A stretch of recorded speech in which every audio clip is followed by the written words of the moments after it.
Time. It seems nearly every time you turn on the news, you hear stories of pain and suffering in the Middle East. The most recent tale takes place in a country all too familiar for the American people, but this is a different Iraq. One that saw the glimmers of peace and prosperity gained through years of diplomatic resolutions come crumbling down at the hands of a Sunni militant group called ISIS, or the Islamic State of Iraq and Syria. In fact, they also go by another name, the ISL, or the Islamic State of Iraq and the Levant. Either way you say it, they're a force to be reckoned with. Al-Qaeda has even divorced them because of their ruthlessness. Now they have received weapons and finances when they took over Mosul, the second largest city in Iraq. Lawrence, or Dr. Bob, as most of his patients knew him during his time as a physician in Marquette, would know a little bit about the climate in Iraq. He once called the region home. The embassy in Baghdad is as big as the Vatican. It's 105 acres. It's a very interesting place. We have gyms, we have swim pools, we have offices. It is a self-contained city. Everybody lives inside the walls, which are fortified. They're guarded with, if I can say, a lot of technology to keep us safe. What's happening right now is a political situation. The very future of Iraq depends on choices that will be made in the next days and weeks. And the future of Iraq depends primarily on the ability of Iraq's leaders to come together. We will not be sending U.S. troops back into combat in Iraq. This is not a military solution to this problem.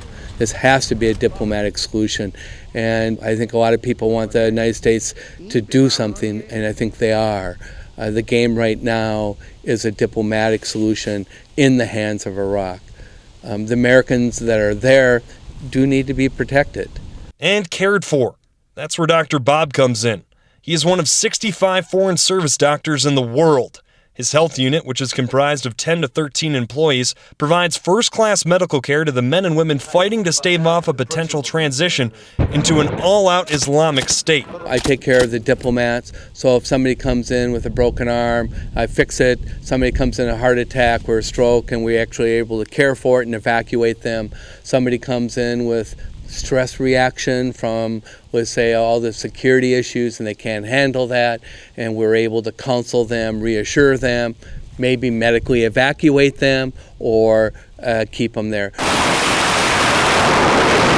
But Lawrencer believes this type of deep-seated turmoil, which can be traced back to a 7th century disagreement over who should succeed the Prophet Muhammad, can't simply be won with boots on the ground.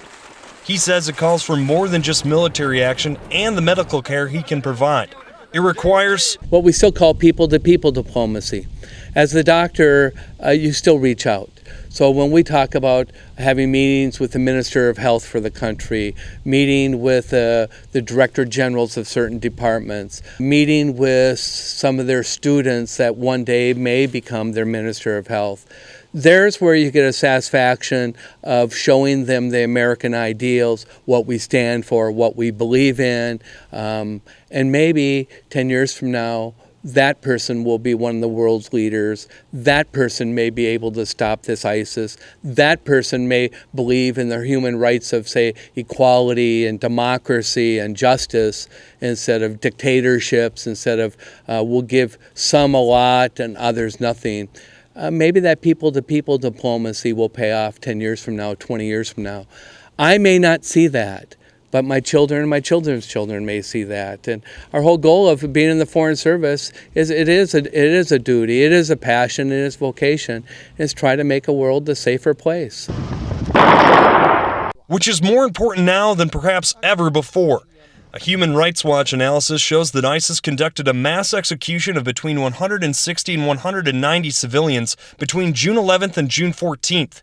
175 Iraqi Air Force recruits were killed in a similar fashion a week later. And that's just the bodies they've been able to locate. Even though it's estimated that ISIS is still outnumbered by a count of 200 to 1, they are gaining support that could eventually metastasize onto U.S. soil. Remember, ISIS, the leader of ISIS, was in prison for 4 years, and upon release from the prison, he was quoted, even upon leaving, "See you in New York." Well, right now he's in Syria. Right now he's in Iraq. There are questions. If they're challenged with their security, we could be next. Fortunately, even as thousands are leaving, people like Dr. Bob are ready to dig in and do what needs to be done. The State Department and the Foreign Service has been called America's other army. Well, now there's reasons for that, isn't that?